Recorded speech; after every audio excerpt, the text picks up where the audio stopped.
خبر şey. Hem tut bey bana. Iskar mı? Sıkıntı ne ya?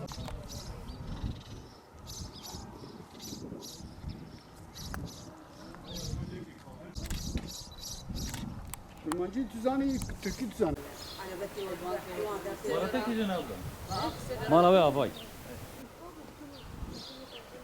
Tamam ben dur ya akıl. Ciddi değil mecburum. Öyle doğum yapar ya tuzala. Ana betti o Orada ki ne oldu? Malawi avay. Tamam ben dur ya akıl. Abi vallahi 2013 yılından beri buraya yerleşmişiz. Yaklaşık 140-150 hanedir. İmarlı ifrazlı yer olmasına rağmen elektrik abonemiz var, su abonemiz var ve bütün bunlara rağmen belediye başvurmamıza rağmen DİSKİ, Büyükşehir yani hiçbir yeri bırakmadık. Ha bu önümüzdeki ay, 5 ay sonra, 6 ay sonra ve hiçbir yerden sonuç, netice alamadık. Ha görüyorsunuz yani foseptik çukurları yazın kokudan dışarıya çıkamıyoruz. Kışın yolun olmaması nedeniyle çocukları yani çamurun içinden okula gönderiyoruz. Yani 2013 yılından bu yana yani ne bir parti ne bir hiçbir yer, hiçbir kurum derdimize çözüm bulamadı görüyorsunuz. Yani Allah muhafaza bir çocuk düşerse hani düşüp boğulur görüyorsunuz. Hani ne diyeceğimizi bilemiyoruz. Görüyorsunuz yani ortadadır. Durum ortadadır abim. Derinliği nereden bakarsanız 1,5-2 metredir abim. Genişliği de 4-5 metredir. Yani görüyorsunuz kendi imkanlarımızla üstünü tahtayla kapatmışız ama hani çevre duvarı olmadığı için su birikintisi olduğu için direkt çökme yapıyor. Yani 2 ay 3 ay sonra çökme yapıyor. Görüyorsunuz yani su taşıyor. Hani çocuk düşebilir, hayvan düşebilir. Hani ne diyelim abim görüyorsunuz. Ortadadır yani. Abi 2013 yılından bu yana benim dilekçem mevcuttur DİSKİ'de. Yani diyor ki yeni ihale olması lazım. Hani bağlantı olmadığı için hani böyle 10-20 metre olsa bağlantı olur biz yapabiliriz. Bunun Büyükşehir'in, belediyenin ihaleye çıkarması lazım. Biz ondan sonra hani gelip başlamamız lazım. İhalede DİSKİ'ye, belediye başvurmamıza rağmen diyor ki önümüzdeki ay, önümüzdeki yıl ve bir türlü başlayamadılar. 2013 yılından bu yana başlayamadılar abi.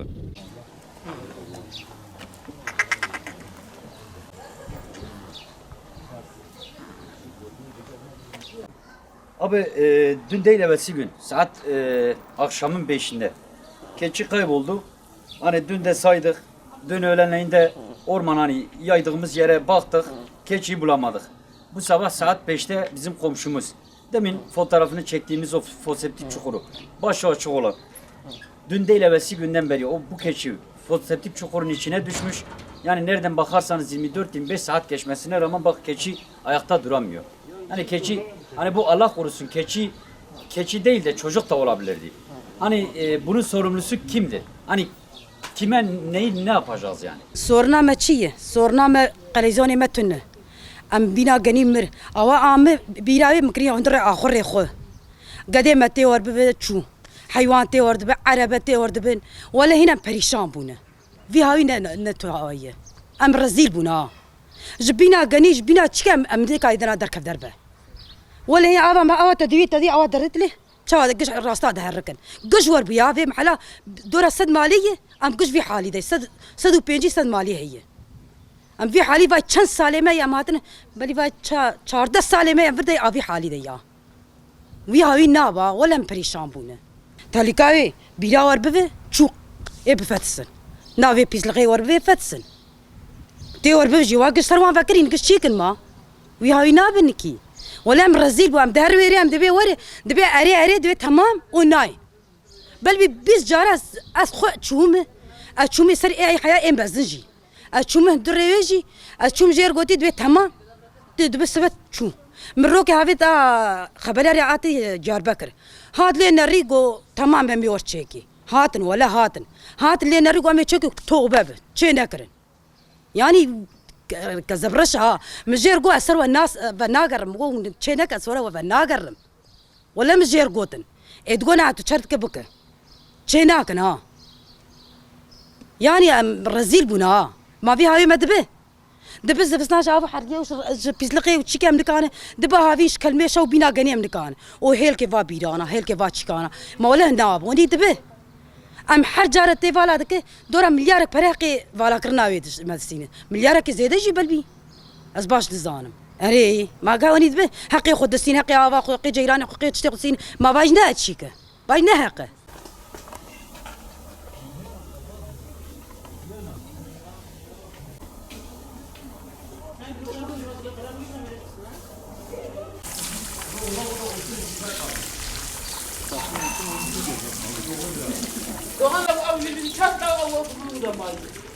Yıllardır zaten bu sıkıntıdayız. Hani gelen herkes bir çözüm bulacağız deyip gidiyor ve sonrasında hiçbir çözüm olmuyor.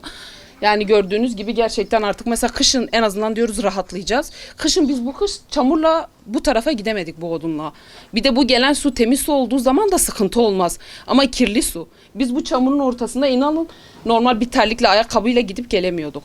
Yani büyük hani illaki böyle botlar şeklinde gidip şu çamurun içinden odunları alıp yukarı çıkarabiliyorduk. Tuvaletlerdeki sular yani şu an altyapı olmadığı için bu sular herhangi bir yere gitmiyor. Ne kadar bu foseptik çukurları da kazılsa belli bir süre sonra bu çukurlar doluyor ve artık böyle taşıyor. Mahalle aralarına taşıyor. Her evin arkasında zaten büyük bir çukur var ve bu çukurlardan artık bizler de korkuyoruz. Hani belli bir saatten sonra biz büyükler artık anlıyoruz o çukurun olduğunu ama çocuklar anlamıyor hiçbir şekilde. Hem çocuklar, küçük çocuklar olsun. Mesela en azından sadece evin önüne kadar dolandırabiliyoruz çocukları. Bir tarafa kadar kaybolduğunda direktmen hani arıyoruz bir yere düşmüş olabilir mi? Mesela biz haberimiz yoktu dünden beridir. Şu an kaynım o da hayvan besliyor. Bu hayvanları hani sayıyorduk her gün ama demek ki Düneyin bir yasımız vardı. Ondan dolayı biz dikkat etmemişiz. Dünden beri keçi arıyorduk ve bu keçinin nerede olduğunu bilmiyorduk. Demek ki bu keçimiz de bir de hamileydi. Keçimiz o çukura düşmüş. Dünden beridir biz keçiyi kendine getirmeye çalışıyoruz. Ayrıca hani çocuklar top gidiyor. Hani her ne kadar sen bir çocuğa ister anlat ister anlatma da bu çocuk o topa bakınca gidip almak istiyor. Çocuk topa gidiyor. Çukur yani hiçbir şekilde çözümü yok. Zaten altyapımız olmadığı için kaldırım taşlarımız da yok bu sebepten dolayı. Yani her nereye başvurduysak tamam olacak. Tekrar biz size döneriz. Biz sizi ararız. İşte 2024'te olur, 2025'te olur, 26 oldu. İnanın hani en son 2015-16 yılından beridir biz bu şeydeyiz yani bu haldeyiz. Başında bize şu an evler az, hani belki tıkanıklık olabilir gerekçesiyle izin vermediler. Sonra artık kendi aralarında hangi anlaşmazlık var bilmiyorum ama bir türlü hiçbir şekilde buraya bakmıyorlar.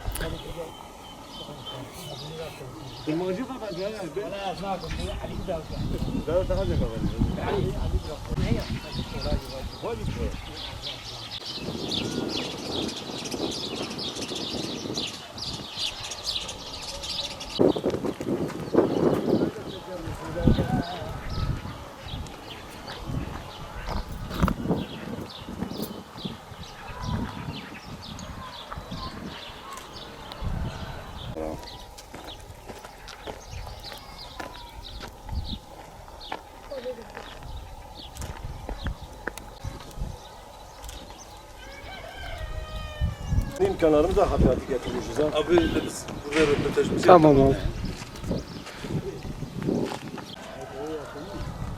ama mecbur ما اوسش بيجي دايره وغيره خدمات عم بقى بقى انا تمام عشيرتي يدخل ابي تشميس بس قاعد ياخذ بالي ده بقى 2019'dan beri sadece bu üst mahalle hariç bu üst mahalle 250-300 haneye yakın ev var. Şurada konaklandığımız 2019'dan beri 50 haneyiz. Altyapı sorunumuz var, yol sorunumuz var. Yani gördüğünüz gibi şu arka taraflarda zaten kanalizasyonu hep görüyorsunuz. Tarlanın içine dökülüyor kanalizasyon. Yani kaç kere başvurduğumuzdan beri kendim şahsen DİSKİ'ye de gittim, belediyeye de gittim. DİSKİ bana dediği şey daha özel yerlere ödene geliyor. Şu an size ödene gelmiyor. Belediyeye gittiğimde çünkü başka partilere ben bir şey demiyorum. Çünkü adamlara oy kullanmamışım, oy vermişim. Ben sadece bu kendi partime oy verdiğim partiye diyorum, HDP diyorum, bir de Sur Belediyesi'ne diyorum. Oy zamanı geldiğinde biz zaten kendi şahıslarına değil, kendi sembolümüze oy verdiğimizden dolayı da bu hizmeti de alamıyoruz. Ben onları eleştiriyorum şu an. Söz veriyorlar. Yani 21. yüzyıldayız. Adamın çocuğu betonda yürüyorsa benimki niye çamur içinde veya pokun içinde yürüyor? Affedersiniz. Yani ben bunu diyorum. ve kendilerini bu hizmette adamalarını istiyorum. Sadece gidip orada oturup da koltuk sevdalığı yapmasınlar. Ben kendi şahsıma da onları kötülediğimden kendimi de kötülüyorum ama gerekeni de yapmalarını istiyorum. Ve bu haberin iyi bir yerde yayınlanmasını da sizden rica ediyoruz. Tarım arazisine biz kanalizasyon bırakmışız. Tarla sahibine Allah razı olsun. Adam bir imkanınız olmadığı için çekebilirsiniz, zaten arkadadır. Burada kanalizasyon ve pislik suyu tamamen orada toplanıyor. Çukur olduğu için. Mesele buradan ibaret. Yani yolları şu an ilkbahar olduğu için yollar şu an biraz düzelmeye başladı ama kışın yani hiçbir arabana giremiyorsun ve çocukları zaten çıkartamıyorsun. Bu kışın zaten fazla kar yağışından dolayı biz evlere kilitlendik. Yani budur.